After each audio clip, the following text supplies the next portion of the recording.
some of the things that really affect people in communities are not that one speech act that is a clear death threat or a thing that on its own excludes people from participation. It's often the thousand cuts. It's often the small thing that on its own is just an unpleasant interaction, but when you see it a dozen times or 100 times, it makes it really, really hard for you to be visible online.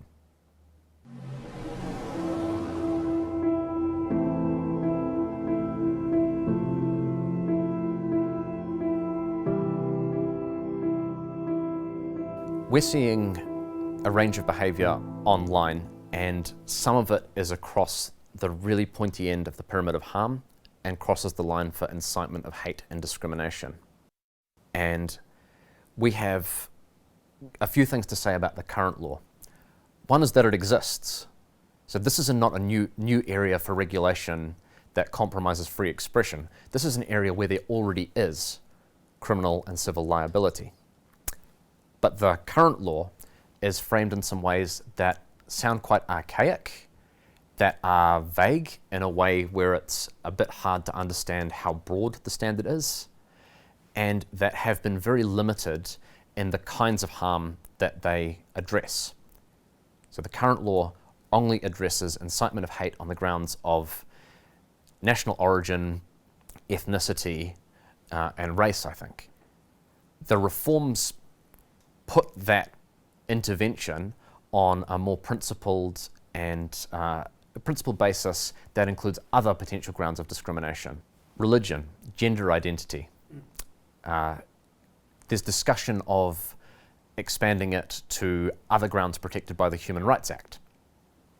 And there's also a look at upholding, bolstering the laws we already have around preventing discrimination.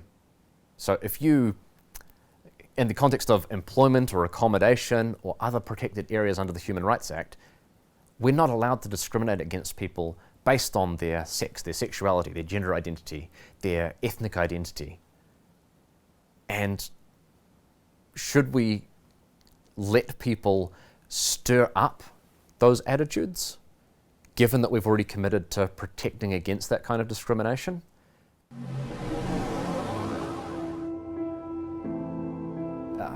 Under the existing laws and under the proposals, there's a threshold that has to be met. And in many ways what's proposed is actually to raise that threshold for what counts as incitement. It's not any speech act which expresses hate, and this is where I think people can get confused. So the word hate is in there, but it's not really about what's in the mind of the person saying it. It's about the impact on the people it affects. Another framework that we think is really useful to apply is the idea of dangerous speech. This is from a group called the Dangerous Speech Project, and compared with the hate speech standard, where it's sort of on-off. If you meet the threshold, it's hate speech, and if you don't, it's not. The dangerous speech framework works like a fire risk gauge. You know those things you see driving through the countryside? And it looks not just at what's said, but at the context in terms of who's the audience, who's speaking, what's the background context for that particular message. And just like if you throw a glass bottle out of your car and it's cold and it's been raining and it's windy, the risk of that is low. But if it's dry, if it's an area of scrub, if you've been in drought for a long time, the risk is that that glass bottle with the sunlight through it could cause a fire. So that's the kind of risk framework that the dangerous speech analysis offers. There's lots of hate speech that isn't dangerous. It's ugly, it's offensive, it's hurtful, but it isn't dangerous in the sense that it doesn't increase the risk that people will condone or commit violence. There's also dangerous speech that isn't hateful at all. At the same time, the fact that this category is specific and narrow can help us to protect freedom of expression even while preventing hateful and violent discourse. We think it's a useful way to situate particular expression, particularly online, where any one thing that a person says is sitting alongside lots of things that other people are saying, is speaking to particular audiences.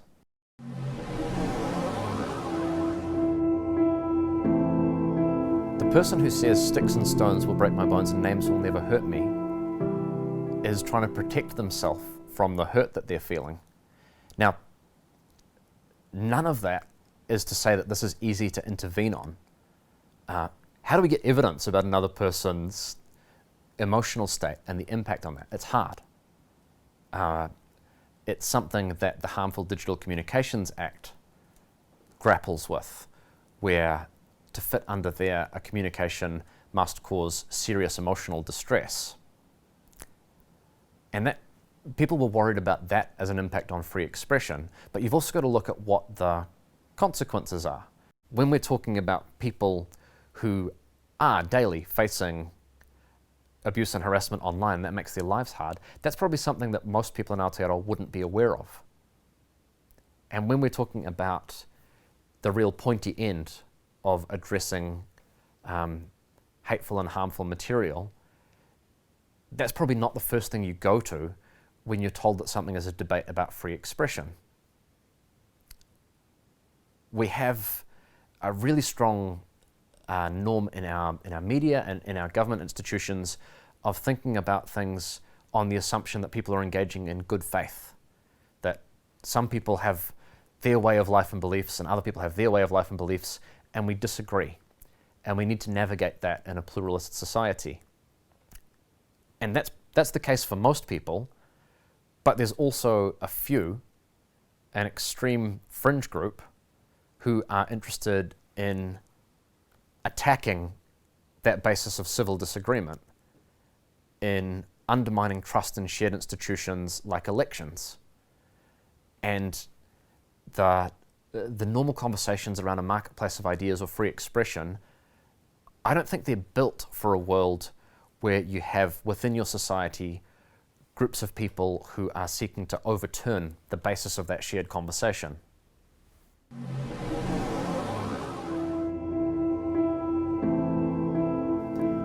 Our institutions are really conservative about trying to protect free expression and operate within the bounds of liberal pluralistic democracy and intervene on harms in ways that are consistent with that.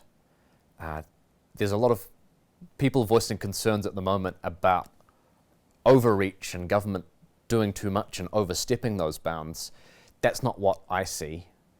It's institutions that are trying really, really hard to work within those bounds. And at the same time, almost as if it's in a different world, there's people in communities who daily, weekly, are navigating the trauma of big catastrophic events like the terrorist attacks on Christchurch mosques, and daily insults and bullying and harassment that make it hard to be in public space, online and offline.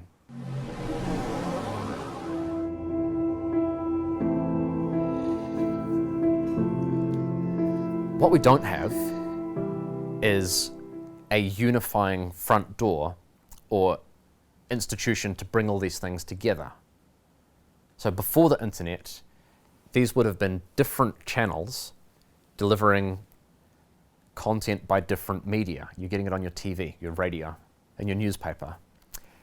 And now to a large extent, this is all unified, delivered over internet protocol, and amplified through big online services.